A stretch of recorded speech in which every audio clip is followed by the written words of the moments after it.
Welcome back, nerds. Fino here with a guide for Kukulkan. She's a limited 5-star foreigner introduced in Lost Belt 7, and she's on my short list of best servants of the year. Once you see her kit, it'll become apparent very quickly.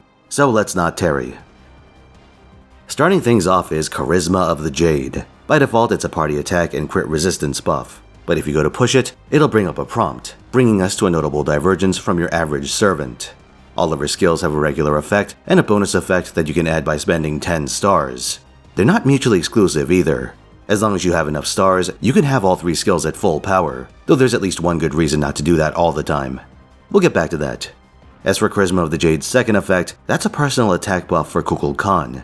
Combined with its 5-turn cooldown, you can easily engineer a situation where this buff is double stacked on turn 2. Next up is We Are the Winged Serpent. This is a 50% targetable battery. Normally Kuku's gonna use this on herself, but in a pinch, you do have the ability to pass the ball. Its enhanced effect adds a 2-hit evade and a 3-turn sure hit combo. While certainly useful for challenge quests, this doesn't help her damage, so it's the usual exclusion when you're going through your initial buff sequence. Kukulkan's last skill is Golden Sea of Trees Travelogue. This is a single turn invuln and 3-turn buster and crit combo for herself. Its enhanced effect adds NP damage. Pretty straightforward, but the skill has a particular synergy with her second passive. The name is a spoiler, but it transforms any invulnerabilities applied to Kukulkan into anti-enforcement defense. Also 10 stars and 3% charge per turn. That first effect turns Kuku's invuln into an extremely powerful bit of protection. 1-turn blanket nullification, at least until archetype inception. It also pairs nicely with the Atlas uniform, which not only lets you shave turns on Kukul's cooldowns, but has its own single turn invulnerability for you to exploit. In boss fights that come down to the grind game, I'd give that serious consideration over a swap Mystic Code. The second part of the passive is very consequential too. 10 free stars per turn with full uptime. You get it on every turn except the first. Remember how Kukulkan's bonus effects cost 10 stars? Well, there you go. One of those is free once you get to your second cooldown cycle. Under ideal circumstances, you'd also be running her with Koyanskaya of Light, who has a stardom of her own to give you your initial fuel. For new players though, I'd incorporate any stardom CEs, which are frequently given out through events, or stars per turn CEs if you happen to roll any, like the ones featuring our old friend, Twice Incomprehensible Monologue Peaceman. Even for established players, it's not a terrible idea if your team cost allows it. Kukulkan has a significant buster crit element, and if you chew through all her stars, you eventually lose some effectiveness on that front. Keep that trade-off in mind before you blow through your reserves. Like, you don't need to enhance her second skill if she's not in danger, and you don't need to enhance her third if you're in the grind phase and her Noble Phantasm's not available.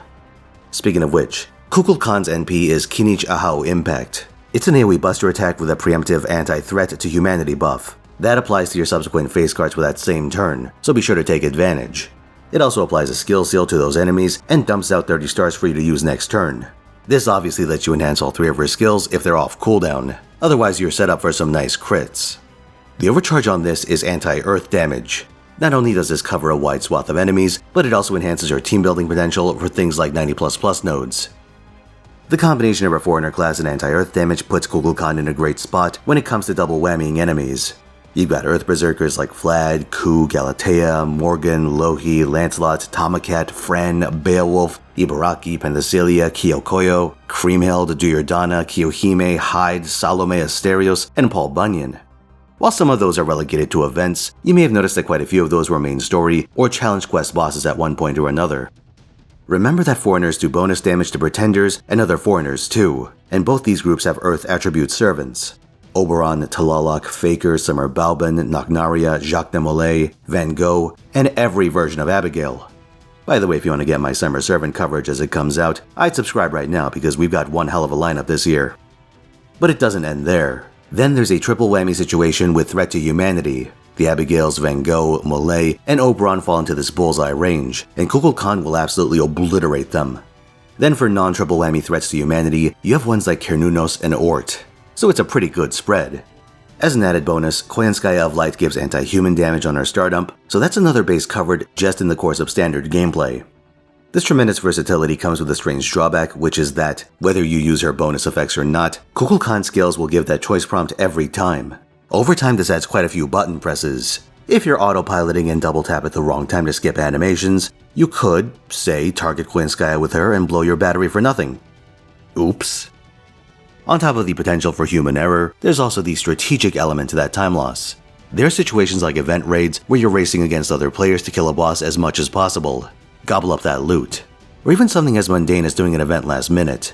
All those extra runs make Kukulkan runs take longer than average, and over many clears, this can cascade into a substantial time loss. She's like the reverse Paul Bunyan in that regard. But things like speed, those are luxuries for players with endgame accounts.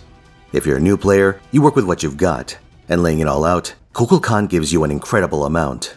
I'm tempted to say she gives you the most bang for your buck out of any servant in the game. This is assuming you pull a copy of her early on. You might think of the meta supports, and while those are essential gets, a support really wants a worthy attacker to pair with.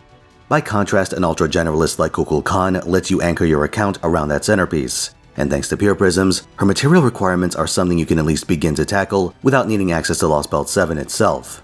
Then, with that core established, you can save for major banners and give spare resources to your more specialized servants. Lucky for you, Kuku only needs the silver material from Lost Belt 7, so you dodged a few hundred obsidian knives on that one. Her class, battery, and defensive utility let Kukulkan act as both a tip of the spear to scythe down trash waves and a holdout servant to face race bosses even after the rest of your team goes down. Your defensive cooldowns buy time, while you burn down your enemy with Mighty Chains and Buster Brave Chains. And get this, she has one of the most aggressive stat lines in the game. Her attack stat is tied for number 1 amongst foreigners, and overall, she's in contention with the game's upper crust of Berserkers and Avengers. In practice, the math works out to favor Berserkers in neutral situations, but it's still an impressive stat to throw around. As your account matures and you accumulate the pertinent supports, you can lean on Kukulkan as a farmer. She needs Kaleidoscope to work with only double coin, but if you incorporate an Oberon swap, or perhaps a waiver swap until you get him, you can get away with a 50% craft essence. Not only does this include event damage CEs, but generic 50% options are frequent freebies from events. That and a number of old craft essences will be added to the permanent shop down the road. And of course, once you win the lottery enough times, fielding Black Rail is a desirable, though optimistic option. To enhance Kuku's power further, you should look into unlocking 2 appends in total. For the time being, her starting charge append will let you farm in events that have a starting charge CE. At 0 stars, these only give 30%, leaving you in need of an extra 20. The others are the future append 4 and 5, crit damage and cooldown reduction. Now you may count 3, but down the road, we'll also get the ability to freely switch which append skills are active. If you max out your charge append, for instance, you can shift that into a maxed out crit append. Adds a lot of flexibility to a servant that already has a crazy amount of just that. As for the CDR, that shaves a turn off your initial cooldowns for each skill. It only works once per skill, but remember that skill 1 already has a 5-turn cooldown by default. Any discounts on that can translate to some serious stacking, and the others aren't much further behind. As you acquire them, consider adding command codes to enhance your formidable face cards. Crit codes like Mistress of the Heavens are the default, but you can also make use of Holy Knight's Aurora. This and other flat star codes can, in combination with any stars you generate in the midst of battle, let you sneak in another skill on turns where you can't rely on Koenskaya's help or Kukulkan's NP. Defense ignoring CCs like Sword of Mishirushi and Vajra that annihilates Desire are also handy tactical options. So how many Kukulkans should you get? Well, that depends in part on how badly you need this year's high-end single-target attackers. If you already have an established account with well-defined niche servants, then Kukulkan may seem more of a novelty than anything essential. However, if you have gaps, especially in your anti-foreigner tools, you can leverage her strengths to great effect. And the weaker your account is, the more gaps she fills. So for new players, she's a ridiculously good value proposition since she rockets out of the box with her skill set before aging gracefully into those endgame niches. Better yet, she can go to town with her face cards, so even though you want NP levels, she's a threat even without them for non-farming content. And for the true devotees, I went the distance on Kukulkan pretty early on, so I've had a while to mess around with a full power level 120 copy.